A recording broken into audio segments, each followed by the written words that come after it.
Hello students, once again I am in front of you with further parts of this chapter, French Revolution. I am just discussing the important topic, how France becomes a constitutional monarchy, and few of the important aspects was discussed in earlier video, and today the important function or important feature of this constitution, that how power was separated. Right, before starting this topic, I just want to just summarize whatever I just taught in last video. Right, when in 1791 new constitution was prepared, and as per this constitution, the whole citizens of the France was just divided into active citizens and passive citizens. Active citizens are those citizens who have right to vote, and only those are passive citizens who had capacity to pay 3 days wages as a taxes, means, and they have age 25 and more. Only men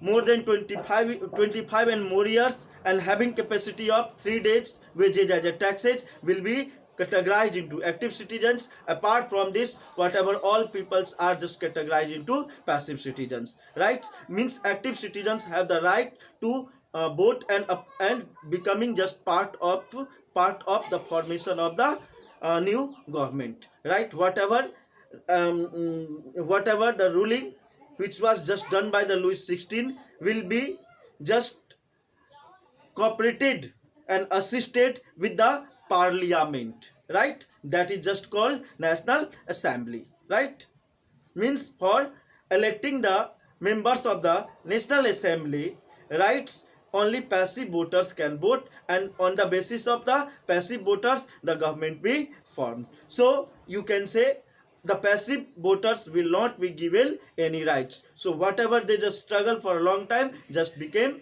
useless. Right, means they are for what they just struggle was not completed. Right, but apart from this, few rights will be given to those peoples also. Now, as I told you in last video, that most important of this constitution was the separation of the powers. Now, as rulers, no one became dictator. Right, that's why power was just divided. Generally, whatever the system of the parliament is just popular in different countries of the world. I think perhaps all these models are just derived and expanding form of the National Assembly, which was earlier just taken in 1791. Right, so now just come to the points. How power was just separated. Right, the power was separated into 3 components. Right, 3 components was just made: judiciary, executive and legislative. Right, in judiciary there was the post and provision of judges. Right, second, in center, at the place of executive, Louis XVI, who was ruler. Right, and third organ was the legislative, and under the legislative there was National Assembly. Right, इसको थोड़ा सा हिंदी में समझते हैं, ज्यादा clearly आपको समझ में आएगा कि पावर को कैसे सेपरेट किया गया. पावर को 3 पार्ट्स में डिवाइड किया गया: जुडिशियरी, एग्जीक्यूटिव और लेजिस्लेटिव. पूरे कंट्री की रूलिंग को चलाने के लिए पूरी सिस्टम को 3 पार्ट्स में डिवाइड कर दिया गया: judiciary, executive and legislative. Judiciary के नीचे में जज था.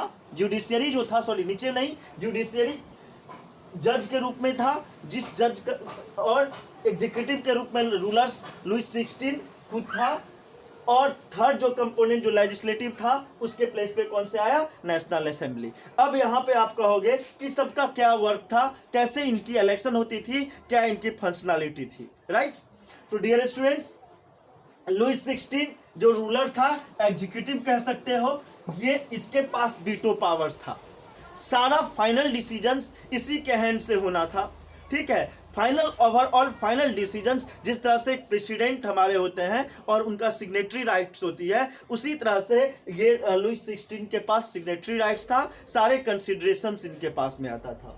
उसके बाद सबसे इंपॉर्टेंट जो था वो नेशनल असेंबली, जो हमारा पार्लियामेंट आज का होता है, जो इंडिया में भी पार्लियामेंट है, उसी तरह से उस समय नेशनल असेंबली होता था, जिस नेशनल असेंबली में 745 मेंबर्स थे।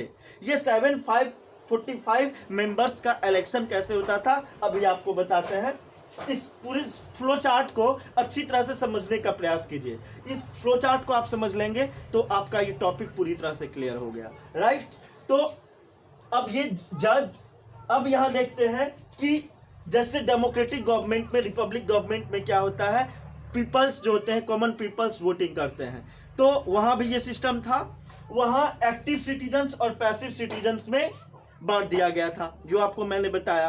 अब आप देखिए कि ये active citizens have only right to vote, केवल ये एक्टिव सिटीजन्स ही वोटिंग करके अपने मेंबर्स को इलेक्ट कर सकते थे, राइट। पैसिव सिटीजन्स जो थे वो ऑडियंस थे, पूरे सिनेमा को केवल देखने वाले, वो देख सकते थे, but they are not going to contribute anyway to give their suggestion और advice, right. All these rights will be given to only the active citizens. अब ये एक्टिव सिटीजन्स जो थे पूरे फ्रांस के, अब 28 मिलियन, 2 करोड़ 80 लाख उस समय लगभग पॉपुलेशन था और उससे ज़्यादा था। अब 2 करोड़ 80 लाख लोग मिल करके कैसे चूज करेंगे, तो उसके लिए एक सिस्टम डिजाइन किया गया कि ये एक्टिव सिटीजन्स जिनके पास वोटिंग पावर था वो 50,000 वोटर्स को चूज करेंगे, 50,000 इलेक्टर्स को वो वोट करके चूज करेंगे। Means these 50,000 men were just representatives of all active citizens, right? Now these 50,000 men just give vote and just elect 745 members, right? And these 745 members were responsible for running the National Assembly or taking any type of decisions, right? Dear students, now in these 745 members, right, few are the members are just appointed as minister with the consent of Louis 16।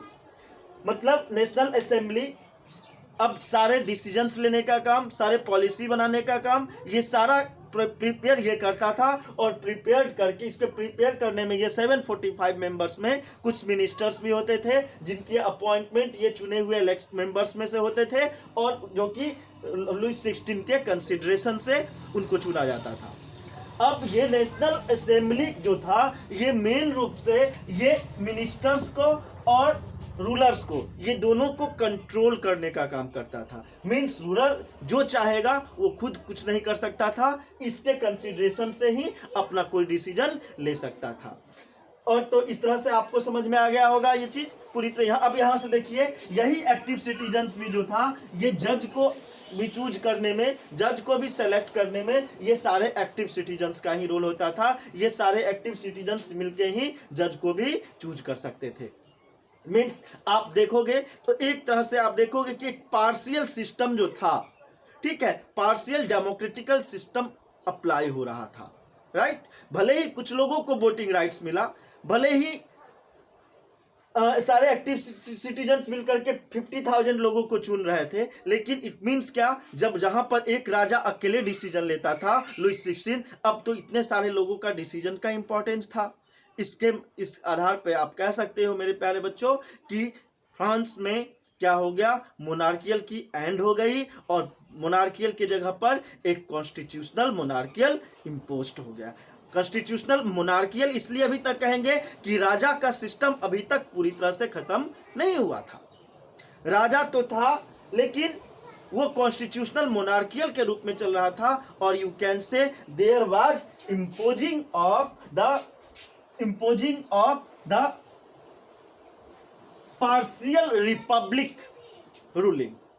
I will not tell complete partial during in context of during that time we can say it is a republican ruling, but in today's context it will not called complete republican state, since government is just working by elected peoples, elected representatives. That's why you can say there was imposing of republic in France in place of the monarchy, right? I think students it is clear to everyone now completely that how France just became a republic. Now dear students, when a question is just raised in front of you, all those peoples who will not be given voting rights, means passive voice, were just slipping down. No. So what they did and what will happen, we'll see and study in just coming next video. So thank you, have a nice day, and just wait for the coming video. Thank you.